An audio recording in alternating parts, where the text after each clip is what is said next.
mianatra eo tongotrao.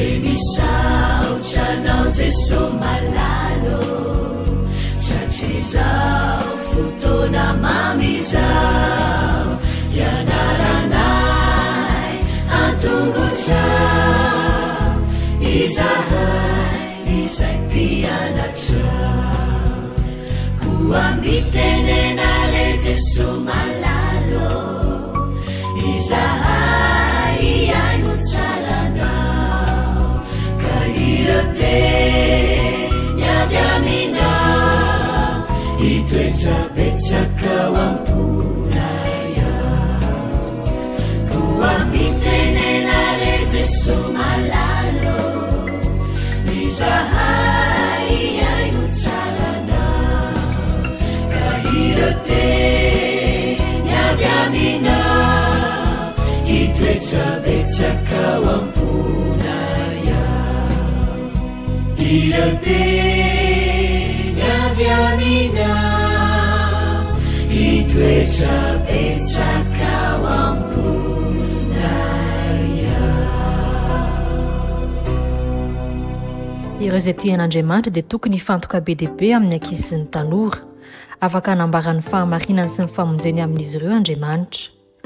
Maro amin'ny fiangonana maneran-tany no mahatsapa ny mazava-dehibe ny anatrarana azy ireny ary mampiasa fomba maro amin'izany. Raha mijery ireo tanan-dehibe ao États-Unis isika dia hita fa miasa ho an'ny ankizy sy ny tanora ny fiangonana. Los Angeles ao Californie dia mitana ny laharana faharoa amin'ny tanàna lehibe indrindra ao États-Unis.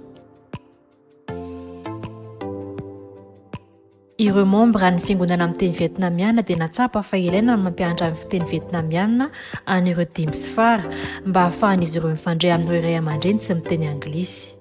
Nanokatra sekoly fianarana teny vietnamiana raha ny fiangonana. Tsy ny fiteny ihany no ianaranao fa ny kolotsaina sy ny fomba amam-panao ihany koa.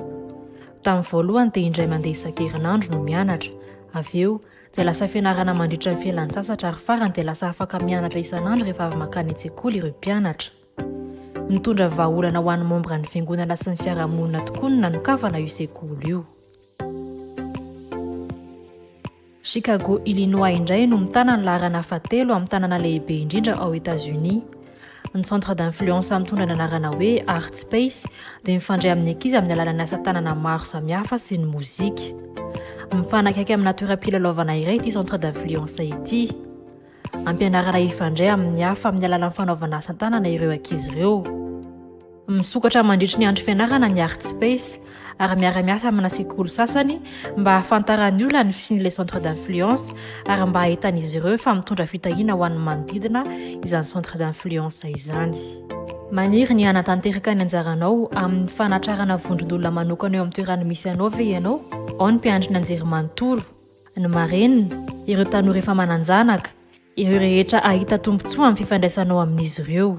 Afaka mitsitika ny tranonkalan'ny Mission to the Cities ianao. Ahitanao hevitra maro amin'ny fomba ampiasanao ny fahaiza-manao anananao sy ny talentanao mba hanatrarana ny olona eny amin'ny manodidina anao. Manahoana ny zaza-minono sy ny zaza-boto? Faly miarabantsika rehetra indray amin'izao sabata fitsarana izao dia hiaraka isaotra an'Andriamanitra isika. Dia vavaka izany akambana daholo ny tanana, ahondrika ny loha, akipy ny maso.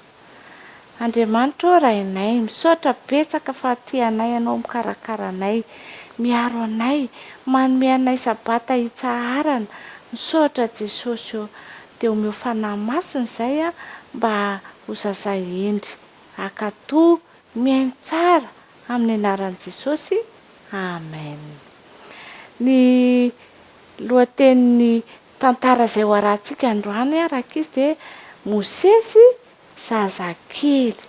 Mosesy zazakely. Jesosy eo ianao ny fihereko.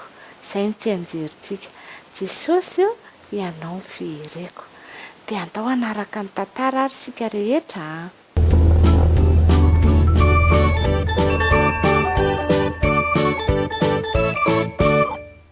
ny aina tany amin'ny tany Egipta nandritra ny fotoana maro ny Israelita olon'Andriamanitra. Natahotra ny vahoaka Israely Farao mpanjakany Egipta. Natahotra izy fa mety hiady hanohitra ny Egiptianina izy ireo tamin'ny voalohany ireto Israely reto dia nasaina ny asa mafy dia mafy. Nanantena izy fa izay no tsy ampitombo isa azy ireo intsony, kanefa arakaraka ny asany mafy no nampitombo ny isany. Farany dia nasain'ilay mpanjaka tsy marina natsipy tao anatin'ny rano ny zazalahy Israelita voateraka ary nalendika. Ity ankonany ity nahita hevitra hamonjena ny zanakalahy kely. Nafeny tao an-trano izy. Rehefa nialehibe izy dia natahotra izy ireo sao isy ahita ny zaza, hany ka dia nitady hevitra izy ireo. Nakazozoro teo amoron-drano ren'ilay zaza andefasana azy eo ambonin'ny rano miaraka amin'ny harona. Nakambany tsara tamin'ny tara sy arina izany mba tsy hidiran'ny rano ao anatiny. Napetra ny tao ny zaza sady nosaronany. Dia nivavaka izy rehefa nametraka ny harona teo amin'ny rano. Ary nafeny tao anaty bozaka maniry anaty rano ilay zaza. Nabavy ny atao hoe Miriam ndalalao teo akaikin'ny rano teo amin'ny nanaramaso ilay harona. Ary Jehova nandefa ireo anjely hiaro ilay zazalahy. Rehefa nitsingevana moramora tambonin'ny rano ilay harona. Efa ela talohan'izay no nanatina ny renirano ny zanaka vavy mpanjaka. Indro hitan'ilay harona. Dia nandefa n'iray tamin'ireo mpanompo vaviny izy haka ny harona ho eny aminy. Alaivo sara tsaina ny hakakany raha namoha ny harona izy ary nahita zazalahy kely tao anatiny. Tena alahelo izy ka dia nanapa-kevitra fa hitazona ilay zaza ho azy. Dia teo no nanomezany anarana azy hoe Mosesy. Teny azakazaka nanantona ny zanaky ny mpanjaka i Miriam. Andeha hitadiavako vehivavy ve ianao karakara ny zaza? Hoy izy nanontany. Eno hoy ny zaza, hoy ny navalin'ilay vehivavy, mandehana re. Teny azakazaka faran'izay mafy tany an-trano Miriam. Dia niverina aingana tany amin'ny zanaky ny mpanjaka izy mianaka. Dia nangataka tamin'ireny Mosesy raha vehivavy hitaiza azy mandrapalehibe azy. Dia niara-mipetraka tao an-dapa izy tamin'izay. Voavonjy Mosesy. Tsy nisy natahorany ray aman-dreny ireo miaramila nandimby hanipy azy ao anatin'ny rano intsony. Dia naneho fisaorana an'Andriamanitra lehibe izy ireo noho ny namalian'ny vavaka nataony. Nierendosy ilay zanaka sarobidin'izy ireo.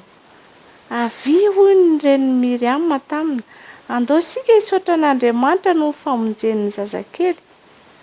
Andriamanitra miambina anaoko tahaka ny ambinany an'i Mosesy. Ny anjelinao dia miaraka aminao mandrakariva ary miaro anao amin'ny loza. Na dia tsy fantatrao aza fa tandindomindozy ianao dia tianao Andriamanitra ary miaro anao.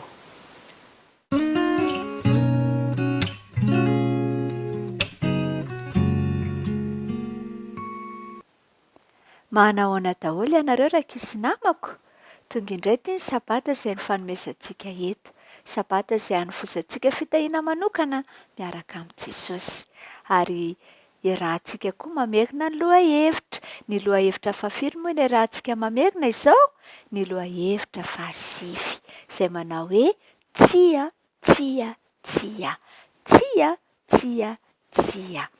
Ny andalan-teny izay niarahantsika nanao tsianjery indray izany nandritry ny herinandro dia niarahantsika nahita tao amin'ny Salamo 7:100 Salamo 7:100 manao hoe atao-poko no iraketako ny teninao mba tsy hanontako aminao. Atao-poko no iraketako ny teninao mba tsy hanontako aminao. Salamo 7:100. Eny tokoa rakizy namako, ny fandraisantsika ao am-pony tenin'Andriamanitra dia hanomezany Jesosy hery manokana antsika ahafahantsika manohitra ny ratsy rehetra izay alefan'ny Satana. Ka dia izany indrindra no raiketiny ity tantarantsika mahafinaritra androany ity. Ka dia manasa anao ary andao arahantsika ny tantara.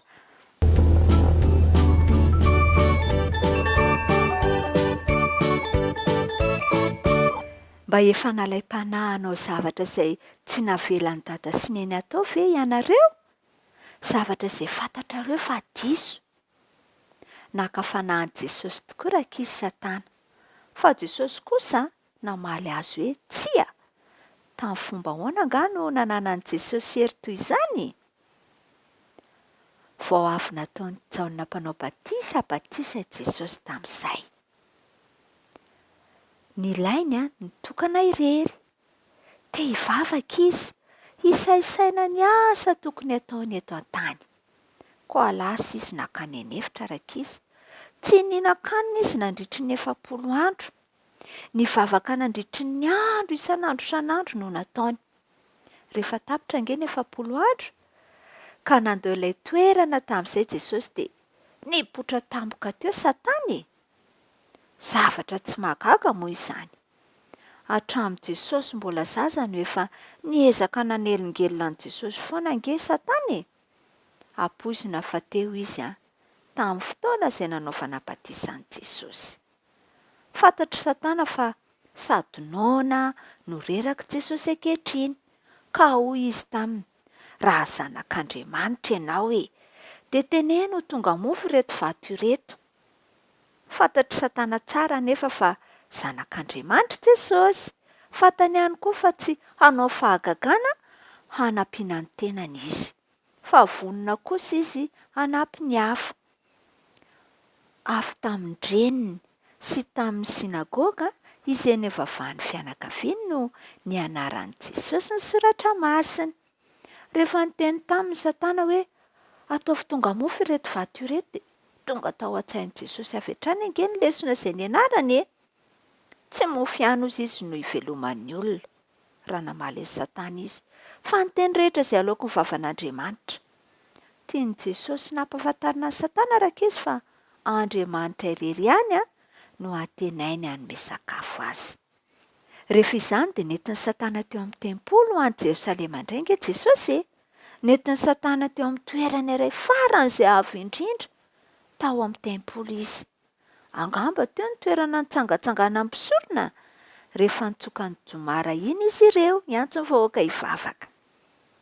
Raha zanak'Andriamanitra ianao hoy indray i Satana sady nitsikitsikina neso azy. Mianjerany ambany any fa voasoratra hoe izy handidiny anjeliny aminao ary eny an-tanany no hitondrany ianao. Fanjao tafotoana amin'ny vato ny tongotrao. Marina izany satria nanome toky tokoa angerak'izy Andriamanitra fa haniraka ny anjeliny izy hiaro ny olony mba tsy ho tafotoana amin'ny vatony tongony. Fantatry Jesosy anefa fa tsy afaka hampiasa ny heriny izy hamonjy ny tenany. Fantany koa fa tsy hitsambikina izy. Voasoratra hoe aza maka fanahin Jehovah Andriamanitra ao. Izany ange ny navalin'i Jesosy an'i Satana. Dia mbola nanandrana zavatra iray hafa indray ange Satana. Nentiny nakany an-tendrombohitra avo dia avo indray Jesosy. Nasehony azy teo ny fanjakana rehetra amin'izao tontolo izao. Miakovy eto anatrehako ianao dia mivavaha amiko izy. Dia hanao izao rehetra izao. Nandainga rakizy Satana. Tsy afaka mampanantena an'izao tontolo izao an'i Jesosy izy. Satria ange tsy tompon'izao tontolo izao Satana. Izao tontolo izao izay rehetra eo aminy dia an'Andriamanitra avokoa. Fantatry Satana fa raha ameakoaka eo anatrehany Jesosy dia tsy ho afaka hamonjy izao tontolo izao izy. Ka dia ho very mandrakizay ny olona rehetra eto ambonin'ny tany. Dia hozy izy Jesosy namaly azy. Mandidy ianao ary Satana. Mandeha any ianao ry Satana.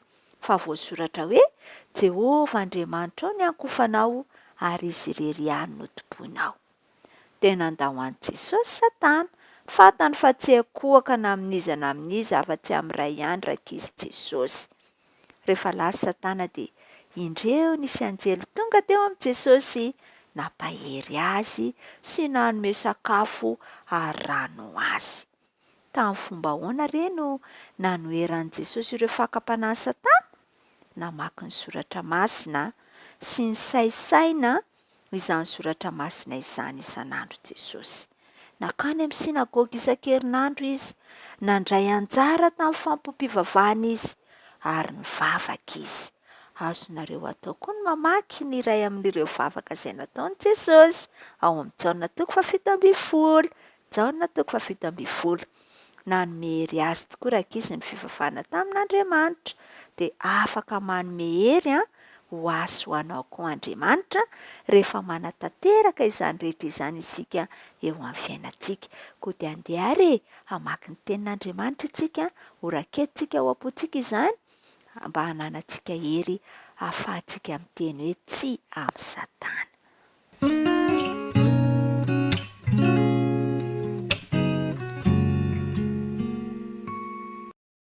Ampifaliana indray no iaravanantsika tanora zandriny anjarantsika izao ny famerenana ny lesona fahasivy. Lesona fahasivy izay mitondra ny lohateny hoe asa fitsikilovana. Asa fitsikilovana. Ny tsenjerintsika dia ao amin'ny nomery toko 7 dia ny andininy 10. Andeha raha tsika mamerina ary izany mino fa efa haitsika tsara le izy ndao ary. Fa Kaleba dia nampangina ny olona teo anatrehan'i Mosesy ka nanao hoe andeha isika hiakatra mihitsy mba azahoantsika azy fa haresy azy tokoa isika. Ny tsenjery dia efa mampahita antsika sahady fa makasika ny Kaleba, Josoa, ireo mpisafitany izany rehetra izany. Ary efa nianarantsika tsara nandritra ny herinandro fa nifidy 12 i Mosesy mba andeha hisafo ny tany Kanana. 12 lahy izany hoe ray isaky ny foko. Dia nandeha izy ireo niaraka tamin'ny iraka nampanaovana hoe jereo ny tany, jereo hoe mahafokatra sa manahoana ny olona ao, manahoana mipetraka amin'ny trano lay ve zareo sa ao anaty manda, manahoana ny sakafo sy ny vokatra ao. Dia lasa ireo lehilahy 12 ireo nanao an'izay asa fitsikilovana na ny fisafona tany izay. Dia nandritry ny 70 andro izy ireo no nanatanteraka izay. Rehefa niverina avy any izy ireo dia tsy maintsy nanao tatitra. Rehefa tonga ny tatitra dia ireo 10 lahy dia nanazava fa hoe tena tsara tokoa ilay tany fa saingy izao nasiana sainginy anazy hoe ngeza be loatra ilay olona, efa miomana hiady amintsika mihitsy izy, efa manda be ny tanànany, tena tsy resintsika ireo. Ny fiheverana fa ho mafy loatra ny ady sy ny loza mety hananontany azy no zarain'ireo olona 10 lahy ireo mialoha. Izany hoe ny ratsy izany no nasesikany teo amin'ireo olona izay niaino ny tatitra izay nataon'izy ireo. Ary izay zavatra izay dia nahatonga fikomiana teo amin'ny zanak'Israely. Tsy nitovy tamin'izany kosa nefa ny an'ny Josoa sy Kaleba. Ny zarany hatsaran'ilay tany izy, ny tombontsoa rehetra izay hita ao anatin'izany tany izany, ary indrindra fa hoe Andriamanitra dia ampandresy antsika ihany koa mba hahazo izany tany izany. Efa nampanantenain'i Jehovah omena izany ozy izy, fa omeny Jehovah antsika izy fa andao isika ho any. Dia izay tatitra izay nefa dia nahatonga fikorotanana teo amin'ny olona izay betsaka no nandray an'ilay tatitra ratsy. Ny lesona nianarantsika izany dia nampafantatra antsika fa indraindray dia mety hampidi-doza ny fanompoana ny hafa. Ny zavatra izay ampanaovin'Andriamanitra antsika dia indraindray ohatran'ny hoe mampidi-doza. Kanefa n'izao tian'Andriamanitra isika mba hatoky azy. Afaka manampy antsika izy fa matoa izy na dia efa nihiraka mampanao antsika zavatra anankiray dia efa miaraka ao ny fanampiany sy ny teny fikasany, fa isika fotsiny mila mahatoky azy. Rehefa misy zavatra mpanaovin'Andriamanitra antsika izany dia mahazo mahatoky isika fanome antsika ny hery, ny herim-po anatanterahana izany izy. Afaka mamonjy antsika foana izy. Ny hafatra izay nampitaina tamintsika nandritry ny herinandro dia hoe afaka miatrika loza mety hitranga mikerim-po isika rehefa manompo an'Andriamanitra. Na dia misy ara ny loza mety hitranga dia afaka miatrika izany amikerim-po isika rehefa mahatoky an'Andriamanitra. Ny lesona izay nianarantsika izany tanora namako dia nampianatra antsika fantatra fa mety hahatonga antsika hiatrika loza ny fanampitsika ny hafa, kanefa kosa manome herim-po antsika Andriamanitra hiatrehana ny zavatra mety hitranga ary manampy antsika izy eo anatrehan'ireny zavatra ireny, fa Andriamanitra tsy manaonao foana izany. Izay ary ny lesona nianarantsika indray. Andeha indray isika nanapa-kevitra fa na inona zava-miseho rehefa Andriamanitra no maniraka, izany hoe araka ny sitrapon'Andriamanitra izany ilay zavatra atao dia mila mahatoky isika fa manampy antsika izy, na dia toa mampidi-doza ara indraindray zavatra hitantsika sy mety ho eritreretintsika fa ho vokatra ilay zavatra iseho. Toy ny Josoa sy Kaleba dia nahatoky izy fa Andriamanitra manampy, dia andeha koa isika hanao tahaka an'izy ireo, fa afaka manampy antsika Andriamanitra eo amin'ireny iraka izay nampanaovina antsika ireny. Izay ny amin'ny lesoniny. Mahatoky izahay fa mbola azoto hianatra ny tenin'Andriamanitra hatrany isika tanora zandrany. Mirary soa dia mandra-pioana indray.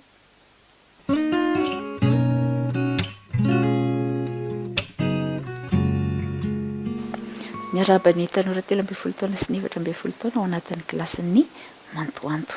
Amerina ny lesona izay nianarantsika tao anatin'ny herinandro isika izay mitondra ny lohateny hoe fahadisompana tenana mangina. Ny tsenjery dia nijaona toko 420 fiadarana no navelako anareo, ny fiadanako no meko anareo, tsy taka ny fanomeny izao tontolo izao no fanomeko anareo. Jesosy no nilaza n'izany teny izany, ary nilaza izy fa ny fiadanana izay omeny no avelana antsika, ny fiadanana no omeny antsika, ary ny fiadanana izay omeny dia tsy fiadanana mandalo toy ny an'izao tontolo izao, fa fiadanana naty, fiadanana maharitra mandrakizay.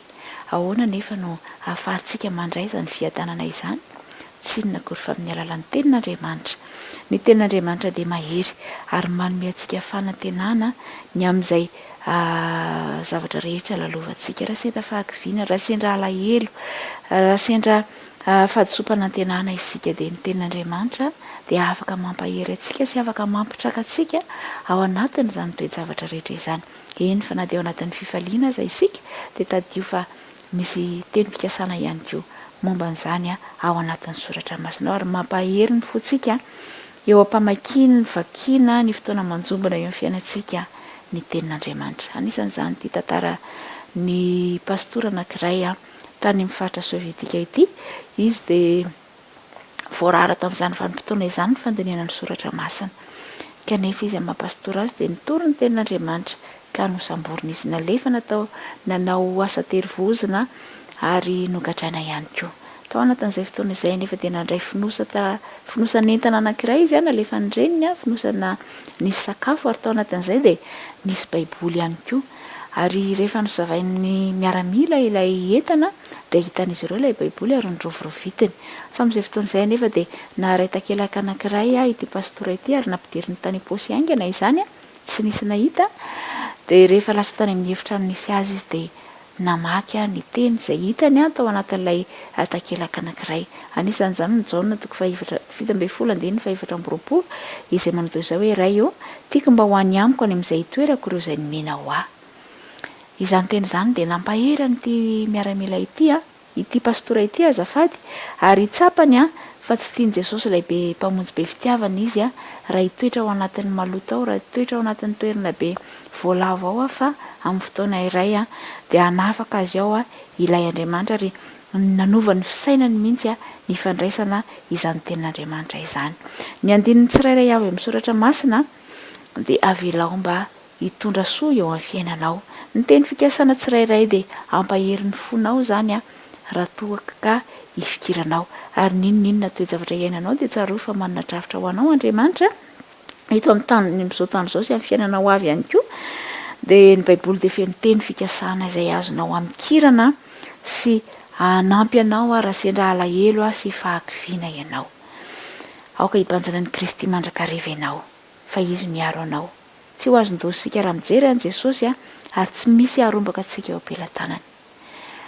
Raha toy ihany koa ka mananamana izay latsaka ao anatin'izany fahakiviana izany ianao dia anjaranao ihany koa ny mampitraka azy ireny, ny manampy azy ireny amin'ny alalan'ny tenin'Andriamanitra izay ahafahany hanana fiadanana tahaka anao ihany koa. Maro amin'izao fotoana izao ireo tanora izay mitovitovy aminareo no latsaka ihany koa anatin'izany famonotena izany. Izany hoe efa latsaka ao anatin'ny fahadisom-panantenana sy ny fahakiviana izy matoa tonga amin'ny famonotena ary jereo ireo namanao raha toa ka manana fahakiviana izay toy izany dia anjaranao ny mampahery azy ireny amin'ny alalan'ny tenin'Andriamanitra. Misy teny fikasana maro azonao hifikirana ny tenin'Andriamanitra ary iraiso ho anao izany. Ampafantaro ny namanao ihany koa mba hananan'izy ireo fanantenana, mba handraisan'izy ireo ilay fiadanana izay omen'Andriamanitra ho an'ny tsirairay avy. Dia manomboka izao zany ianao dia ahery ianao eo am-pamakiana ny tenin'Andriamanitra satria mifikitra amin'ny tenin'Andriamanitra ianao ka handray ilay fiadanana avy amin'Andriamanitra ary azonao atao ihany koa ny ampahery ny hafa amin'ny teny izay novakianao ary ampahery ny hafa ihany koa amin'ny fiadanana izay omen'Andriamanitra ho an'ny rehetra izay tsy hakanavaka. Ny tompo any ahitany tanora mantoanto rehetra dia anao tena zava-misy amin'ny fiainana ny fifikirana amin'ny tenin'Andriamanitra. Raha misy zavatra manjoanao dia mampiale ampray amin'Andriamanitra ny zavatra mampalahelo anao sy ny mahakivy anao rehetra dia tantara ho aminy izany rehetra izany dia izy no hiaino anao ary izy no hanampy anao ampahery anao amin'ny alalan'ny teniny sy amin'ny alalan'ireo rehetra manodidina anao. Dia mirary soa indrindra ho an'ny tanora mantoanto ary ho amin'ny manaraka indray.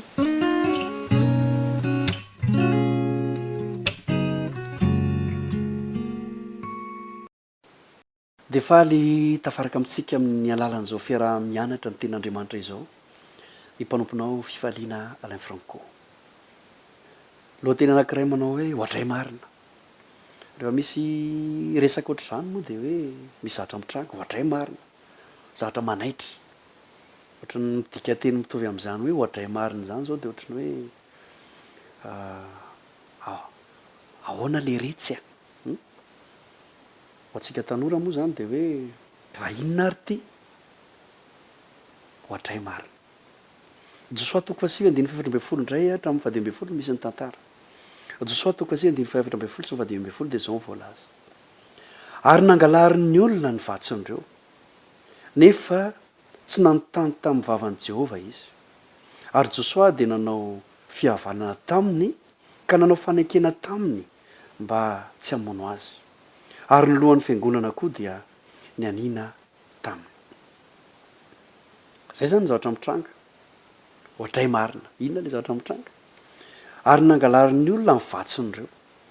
Ny vatsin'ireto olona reto dia nangalarin'ny olona. Fa maninona nangalarina ilay vatsy? Izay nge ilay hoe hoatray marina. Misy olona efa mampalahelo, efa io ny mba vatsiny dia mbola angalarina indray. Indray eo amin'ny fiainantsika olombelona, eo amin'ny fiainan'ny mahatanora dia mbola manana an'izany tsika. Ohatran'ny hoe tsy mianatra mihitsy. Fa efa kely ny olona dia mbola alaina ihany. Vokatra izany dia nanapa-kevitra ny mpitarika Josoa hoe tena fahavalonay nareo kanefa dia mbola nangalarina ihany ny vatsinareo hoatray marina. Izany tokoa ilay lohateny dia izao. Mianina aminareo izay fa tsy hamono anareo. Hiavana aminareo izahay. Ary dia nanaiky an'izany koa ireo olona izay mpitarika tamin'izany. Nefa na tokony ho izy dia tokony ho vonoina ireto olona ireto. Kanefa dia vokatra izay zavatra izay dia tsy afaka ny vonoina. ary tsy maintsy tazonina zay teny zay hoe tsy hovonona inareo na de fahavalo azy satria nangalarina y vatsinareo tsy hamonanareo zahy de alefa tsika n'lay tantara mba azahoantsika azy tsara de izy tonatsika lesona av eo a voalohany indrindra retolo reto maninona moa izy reto no nalain'ny zanak'israely koa no vatsiny izy reto zany de nahafantatra fa mahery ny zanak'israely zay moa zany de izingizina mandrakariva amin'ny tantarany josoa de fanehoana fa mahery ny zanak'israely matanjaka ny zanak'israely mpandraisy ny zanak'israely ary ao anatin'ny zanak'israely ianao fa ireto olona reto a de fahavalony zanak'israely ka mba hahatonga azy ireo tsy hovonona de modina anao mampalahelo modina anao mahantra de ny kitapo nentina modina atao kitapo rovotra de am'izay mba tsy hovonony zanak'israely tsika rehefa hitany zanak'israely tokoa zany a de mampalahelo kely ry zareo de tsy nyvonony satria hoe mahantra fa saingy zao araka ny vaky teny teo de ny vatsiny zareo a no nalainy zanak'israely zay ohatrany hoe toetra mampalahelo hoe olo efa 4 olo efa mahantra mbola lainao ihany ny vatsiny de hoe satria nareo mampalahelo a mbola nalainy namanay ihany ny vatsinareo a nareo aloha zany tsy nyvonony fa zao tsy hovononay nareo a fa de ho alefanay zany nareo ary afaka miaraka aminay koa afaka miara-monina aminay nareo fa tsy hamonina anareo zahay zay zany no valiny ho ataonay aminareo de tamin'ny akapobeany zany a ohatrany nafaly an'le fahavaly any zany io fa nety naombo ny tetiky tsika modina anao mahantra tsika de tsy nyvonondry zareo nety kanefa rehefa nandeha ny fotoana de fantatry ny zanak'israely any fa mody mahantra reto olona reto a ary tokony vonona kanefa efa nyteny tamin'i jehovah hoe tsy hamonanareo zahay a de tsy afaka mivonona de ino ary ny natao ny zavatra natao rehefa jerena ny tantarany josoa toko fasivy a de natao mpiasa reto olona reto tsy ny vononana fa natao mpiasa natao mpamaky kitay sy mpakarano de mizara roa ny lesonao tsoahtsika am'izany zavatra zany ny anankiray voalohany de ity reto olo reto aloha zany a faly fa tsy ny vonona ary tena ravoravo satria anisan'ny lasa zanak'israely zany zareo zao tafiditra ao anisan'ny zanak'israely zava-dehibe nge ny tafiditra ao anatin'ny vahoaka an'andriamanitra zay voalohany ianao io zany zao raha efa tafiditra ao anatin'ny vahoaka an'andriamanitra raha efa tafiditra ao anatin'ny fiangonan'andriamanitra ianao mifalia ianao zava-dehibe zany tsy haiko hoe taiza ny toerana nisy anao teo aloha fa ankehitriny efa tafiditra ao anatin'ny vahoaka an'andriamanitra ianao mifalia ianao zava-dehibe zany tombotsoa zany fa ny anankiray faharoa lesona zay ho tsoahantsika de zao ireto olo reto rehefa nandainga modina anao mahantra de lasa mpiasa zany hoe lasa pakarano sy mpamaky kitay lasa pakahazo ny zanak'israely zareo ary io lalàna io a de lalàna mandrak'izay ao andry zareo zany hoe lasa voaozona ho mpiasa mandrak'izay ny zanak'israely zany reto olona reto lesona faharoa tsoahantsika zany de zao aza mba mandaingy aza mba mamorona ndraindray tsika tratranyity hoe modimody mody atao an'izao kely mody atao an'izao kely fa ndraindray tena tanteraka amintsika tokoa reny aoka hitandrina isika andeha mody anao mampalahelo a andeha anao mody mitomany a andeha anao mody tsy mahay a de tena tsy ahay eo tokoa ange anao de lasa tena ampalahelo eo tokoa ny fiainanao aza manana an'izany toetra zany fa zay ny lesona antsoahantsika tety ihany koa androany anankiroa irareko mba ho azonao zany ohatray marina zay ny lohateny de samy manao fanandramana reny mandra-piresaka ry tanora namako fifaliana la franco zay risia ukiomba sana majibu hujapata tumaini lako lisije yumba yumba kwa subira tele na kwa kungoja sana majibu utapata ukiomba sana majibu hujapata tumaini lako lisije yumba yumba kwa subira tele na kwa kungoja sana majibu utapata wengine wameharakisha hawana subira waombapo kama una subira maombi yako hayamgusi Mungu wengine wameharakisha hawana subira waombapo kama una subira maombi yako hayamgusi Mungu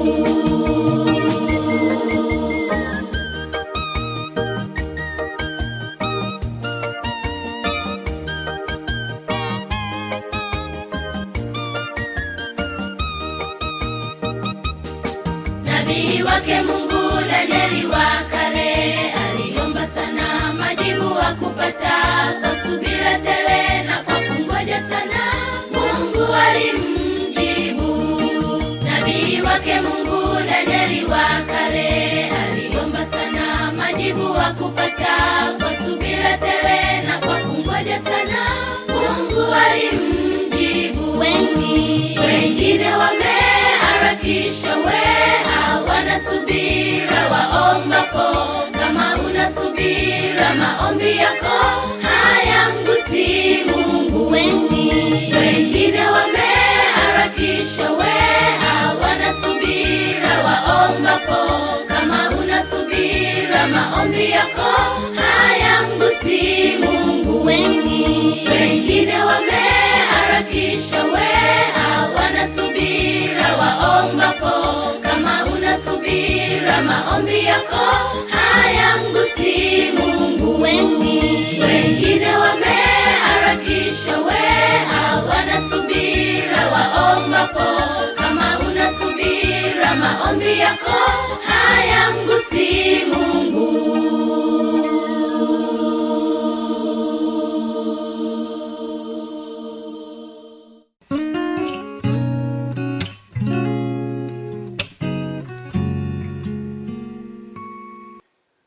Faly miaraba antsika mpiara-mianatra indray amin'izao lesona fahasivy zao, zay mitondra ny lohateny hoe miaina ampahendrena. Ny andininy natao tadidiana moa dia izay voasoratra bokin'ny Efesianina toko 5 ka ny andininy 5:10-7 zay mivaky toy izao aminaran'i Jesosy mana: koa tandremo tsara izay fandeha anareo, mba tsy hitondranareo tena tahaka ny adala fa tahaka ny endry. Ka raroty ny andro aza anaovantsofo fa ratsy zao fiainana izao, ary noho izany dia aza manao adaladala fa aoko fantatrareo zay sitrapon'ny tompo.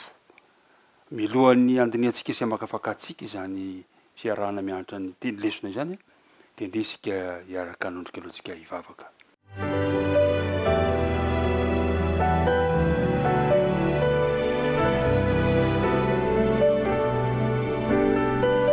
Andriamanitra rainay io, tonga indray zahay amin'ny fandinihana sy fianarana ny teninao, mangataka ny tari-dalan'ny fanenao masina zahay mba hanampy anay amin'ny fahazone mahatakatra zay tianao ambara, ary mba tsy mpiaino manadino zay fa mpakatony teny kosa.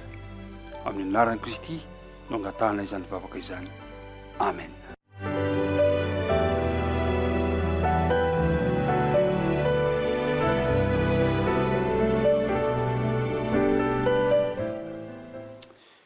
Miaina ampahendrena, raha jerena amin'ny lohateny anankiray dia hoe ny dian'ny kristianina.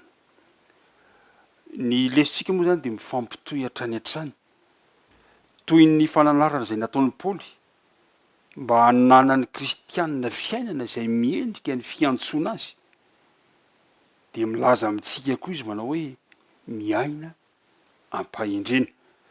Ny lesona moa dia miompana betsaka ao amin'ny Efesianina toko 5 ka manomboka amin'ny 1 ka hatramin'ny 20. Milohan'izay nefa dia misy tantara kely anankiray izay mahafinaritra ny miaino azy.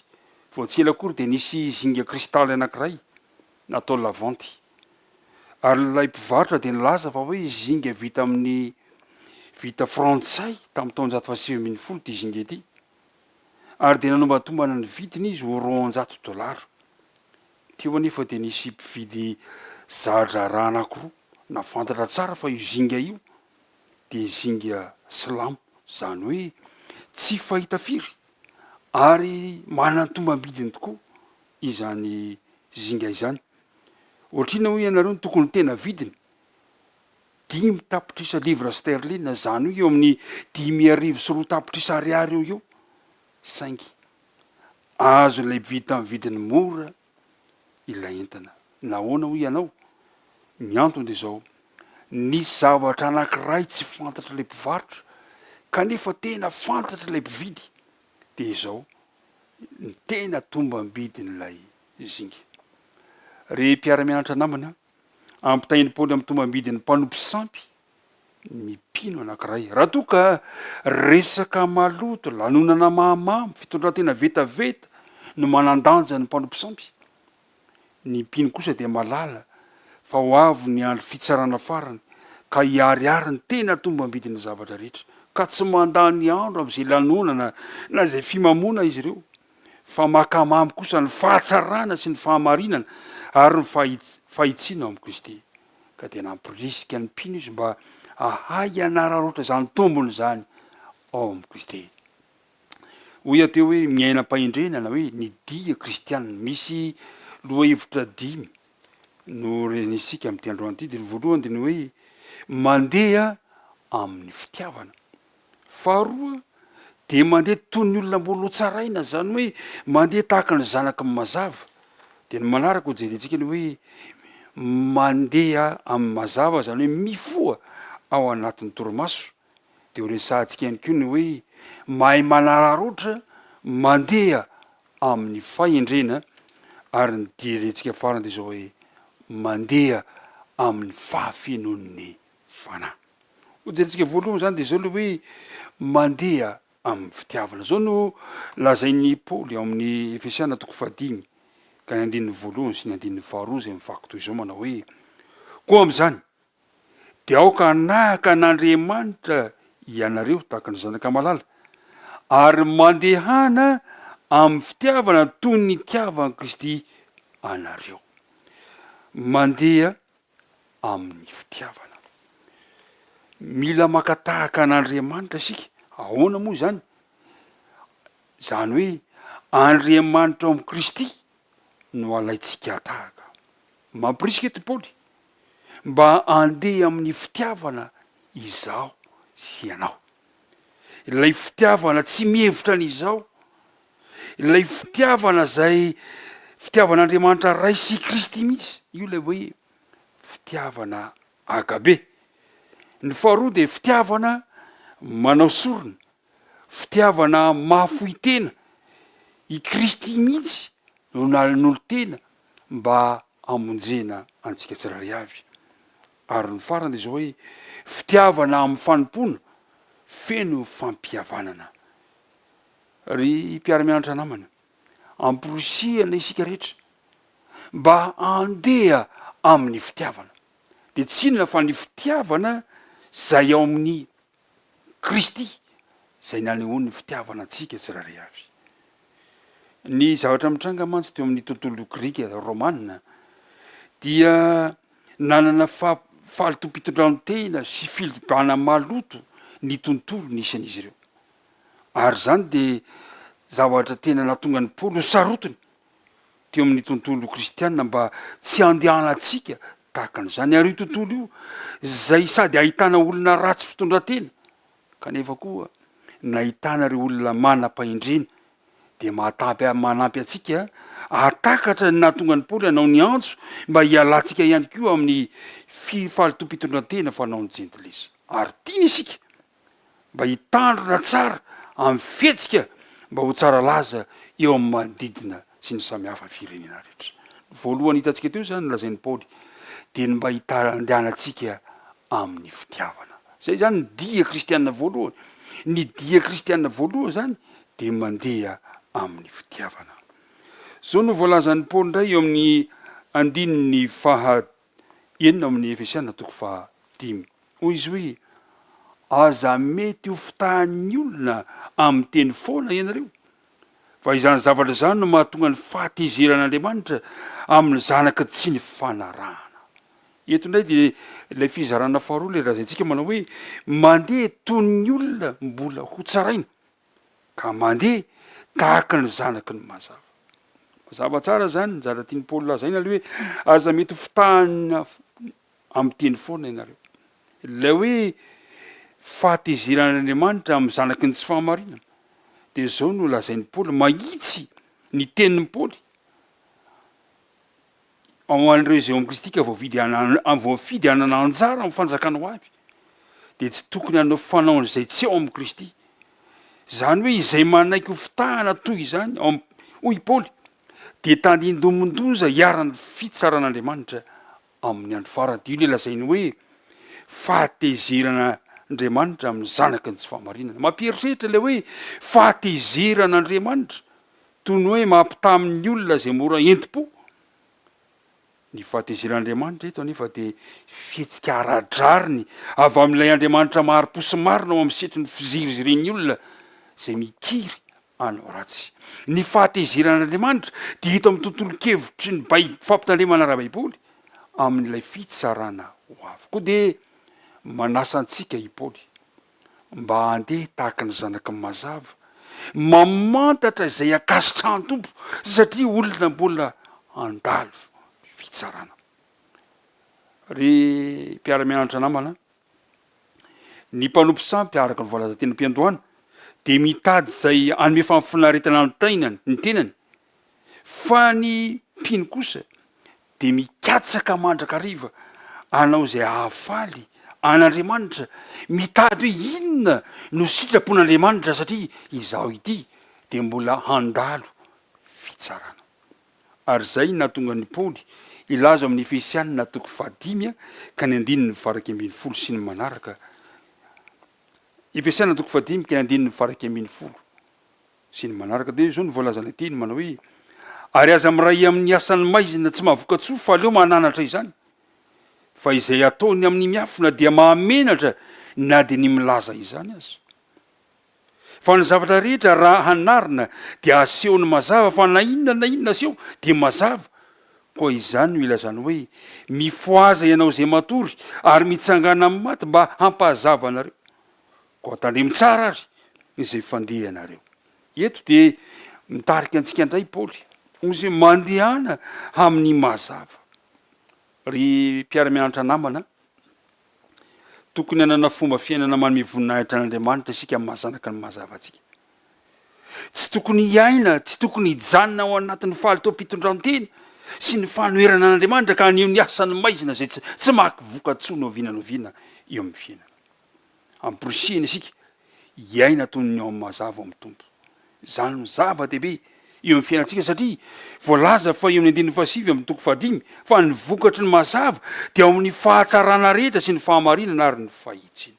Zany no irin'Andriamanitra ho amiko sy ho aminao andeha tahaka ny ao amin'ny mazava, mandeha amin'ny mazava. Tadio tsara ry mpiara-mianatra fa rehefa entiny eo amin'ny mazava ny fiainana ny fenofaratsiana dia hita ny toetrany marina ireo izao olona izao tontolo izao. Koa izany nahatonga ny Paoly hanao ny antso ao amin'ny fifoazana amin'ny torimaso ara-panahy izay maharendrika ny olona ka hatonga azy ilomano ho variana amin'ny faharatsiana satria misy torimaso ara-panahy izay tiany Paoly hialana ao. De hoy izy hoe mba hifoazan'izy ireo mba hanaovany ny asany amin'ny mamisionera azy. Ry mpiara-mianatra namana, ny fifoazana ara-panahy zany de mitona anao afantatra ny toerana misy anao amin'ny mamisionera anao, zany hoe amin'ny mampitondra ny fahazavan'i Kristy eto amin'izao tontolo izao anao zay feno maizina.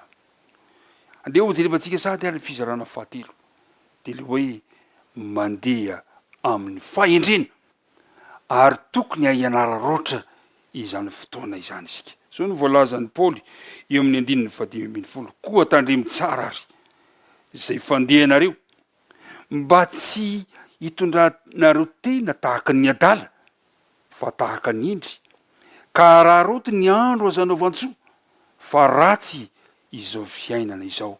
Ary noho izany dia aza manao adaladala fa aoko fantatrareo zay sitrapon'ny tompo. Tarika antsika indray mba handeha amin'ny fahendrena. Hoy izy hoe tandremo tsara zay fandehanareo. Fa inona moa ny adala? Marinina ny endry. Ny endry angamba ny tsara resantsika fa ny tahaka ny endry de zao manao zavatra ara-dalàna, manao zavatra araka ny sitrapon'Andriamanitra, manao zavatra zay ankasitrahan'Andriamanitra. Eto de hoe tandremo mba tsy hitondranareo tena tahaka ny adala. La hoe fandeha zany de azo ilazana koa hoe ny fomba fiainana mihitsy zany. Ampiasaina eto zany mba andrisihana ny fahavononantsika tsirairay avy ka andehanantsika hitandrina tsara. Hoy izy voalaza hoe mila mitandrina rehefa mandeha. Sao lalana mikitaotaona, sao lalana maizimaizina, sao lalana tsy mitondra antsika ho any amin'ny fahatsarana. Ary zany no ampitandremana ny mpino amin'ny fandehany mba hifanindra an-dalana, mba ho mendrika le fiantsoana zay niantsona antsika. De ahoana natanterahana zany eo amin'ny 7:20 de ozy hoe ary noho izany de aza manao adaladala fa ao ka ho fantatrareo ny sitrapon'ny tompo. Ny dian'ny kristianina ry mpiara-mianatra namana isany de tsy mijery ny ao anatintsika raha hitady an'izay fahendrena zay, fa mihoatra lavitra noho izany de mijery hoe inona no sitrapon'ny tompo. Mba hananako fahendrena zany de zao mila mafantatra ny sitrapon'ny tompo ary le hoe fanararoatra tokony ataotsika araroty ny andro azo anao vantsoa. Nahoana no ararotina ny andro? Satria zao mandalo fotoan-tsarotra ny mpino eo ampiandrasana ny fiverenan'ny tompo. Ary de sorositan'ny Paoly toy ny raharaham-barotra mampidi-doza kanefa mety azahoana tombony izany toe-javatra izany. Natao hitandrina ny tsara amin'ny fampiasana ny fotoana sy isananana ary zany ny vahoakan'Andriamanitra. Tahaka ny mpivarotra anankiray mahay manararoatra ny fotoana fohy isy ny fianam-bidy lehibe. Ry mpiara-mianatra namana, na de tsy afaka mividy ny famonjena azy isika de mitombony hatrany le hoe raiso faingany zay atolotra atsika ao amin'ny Kristy. Zay le hoe tombony fanararoatra zay le tokony azonao ararotana ka tsy andeha tahaka ny adala fa ho tahaka ny endry.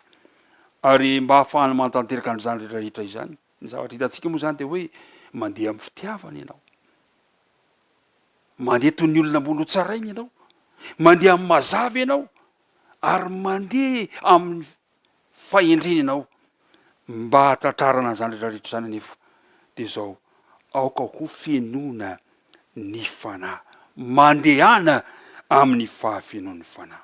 Zao no voalazany ao amin'ny 9:20. Hoy izy hoe ary aza ho mamy divay ianareo fa am'izany de misy fanaranam-po amin'ny ratsy fa aoka ho fienoana ny fanahy. Amen.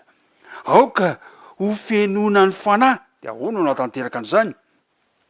Ka mifampilaza amin'ny salamo sy ny firana ary ny tonokiram-panahy de miraha sy mikalo ao am-ponareo ho an'ny tompo. Misaotra an'Andriamanitra mandrakariva noho ny zavatra rehetra amin'ny anaran'i Kristy Jesosy Kristy tompontsika sady mifanaiky amin'ny fatahorana any Kristy. Mahafinaritra ry havana ny torohevitra Paoly ozy hoe mba tsy ho imama amin'ny divay fa hiara-manandrana kosa ny fanatrehan'ny fanahy masina. Mpiara-mianatra mandrara ny fahamamona ny Baiboly. Amin'ny obolana 7:20 de maneho an'izany. Ny obolana 2:20 de milaza an'izany fanahoana satria teny tsy montina, teny vatambatana, teny tsy misy fitandrimana momba ny firaisana ranofo sy ny fahadalana maro samihafa. Ny fanompoan-tsampy zany ny voka-dratry ny fahamamona. Ko androany mila soloana fanompoam-pivavahana amin'Andriamanitra feno fiheverana ny hafa sy ny fanahy masina izany. Ary zay le hitarihany antsika manao hoe aoka ho fienoana ny fanahy ianao rehefa tsy fien'ny fanahy masina ny olona anankiray de mora voatarika mandrakariva ho amin'ny fahamamona, ny fanompoan-tsampy, fahalotoam-pitondran-tena. Ary zay natonga ny Paoly manao hoe aoka ho fienoana ny fanahy masina ianao ka mifampilaza, mihira sy mikalo, misaotra ary mifanaiky. Misy moa milaza manao hoe ny hira teraka atao anatin'ny hira ny fiangonana. Ary maro zany. Betsaka reo andinin'ny soratra masina zay milaza fa be dehibe ny hoe rehefa misy fivoriana de misy hira fiderana. Ary maro zany ao amin'ny asan'ny apôstôly 9:20 de milaza an'izany. Ao amin'ny Kolosiana 3:9 de mampimilaza an'izany. Ny tinambara de zao hoe mila mikolokolo ny firaisana amin'ny fanahy masina isika.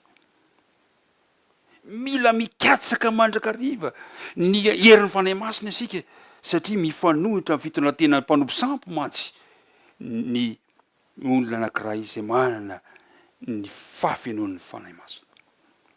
Ry mpiara-mianatra namana isany tiako ny tarika n'izay tsika fa ny tena ifantohan'ny fiderana ankira de ny tompo izany, ny fisaorana an'Andriamanitra ary ny fitarihana avy amin'ny tononkira-panahy zay manasongadina ny asan'ny fanahy masina eo amin'ny fiainantsika. Amin'ny fotoana ity ary de miantso anao ny lesona tamin'izao androany izao mba andeha ho amin'ny fahafenon'ny fanahy masina anao amin'izay fotoana izay de mora aminao ny mandeha amin'ny fitiavana, mora aminao ny mandeha ao amin'ny mazava ary ao an-tsaina mandrakariva fa noho ny asan'ny fanahy masina de misaintsaina anao hoe izaho ty mbola andalo fitsarana. Ka noho izany de mila manana fahendrena, mila mandeha amin'ny fahendrena isan'andro san'andro.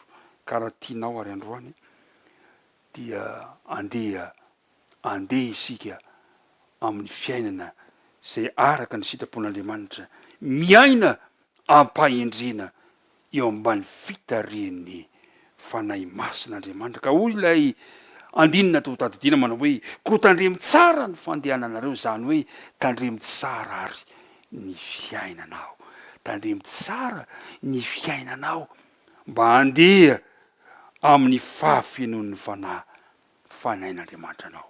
Araka le tantara tany am-piandohana mety tsy fantatrao ve ny tombam-bidinao teo aloha fa androany tadio fa manana tombam-bidy lehibe de lehibe eo anatrehan'ny manodidina anao ianao ary indrindra eo anatrehan'Andriamanitra. Koa dia mirary fahirizanao anao ndray, mirary anao mba hahay andeha amin'ny fahendrena, mba hiaina amin'ny fahendrena anao ary tsy hoanao ihany fa tarito ny ankonanao mba andeha ho aminy izany. De tonga eo amin'ny fotoana fanatazana ny fanatitra ny sekoly sabata arsika mba hanohanatsika izao sekoly zay manomana atsika ho any amin'ny sekoly lanitra izao, manomana atsika ho any amin'le diabe izao. Ka dia ny fionjava-maneno no andeha hitarika antsika amin'izany fanatitra ny sekoly sabata izany.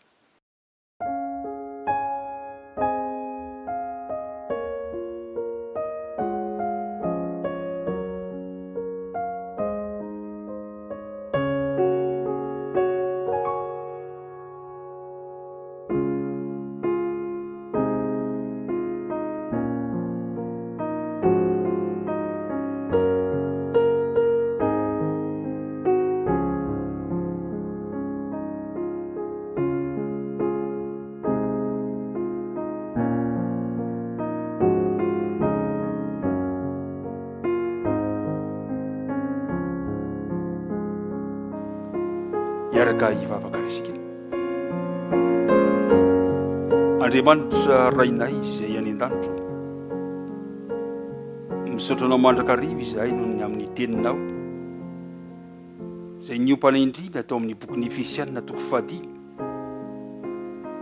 ka nampirosihan'ny apôstôly Paoly ho anay tsirairay avy mba hiaina amin'ny fahendrena, andeha amin'ny fitiavana, andeha amin'ny mazava, hianarotra ny fotoana mety rehetra mba ahatonga anay andeha ampahendrena ka mba ho fenon'ny fanahy masina izahay.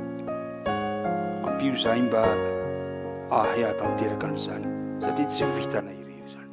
Aza mafoina mahasaraka anay ianao ary mitahihany koa ny fanatitra sekoly sabata zay natolotra iteo mba ho fampandrosoana izao sekoly izao ary n'izay nanome ihany koa Andriamanitra dia ho tahinao ane izy ireo. Petraka ampelantananao mandrakariva ary ny fiainanay fa ny vavaka dia tononanay sy angatanay noho ny amin'ny anaran'i Jesosy rery ihany. Amen.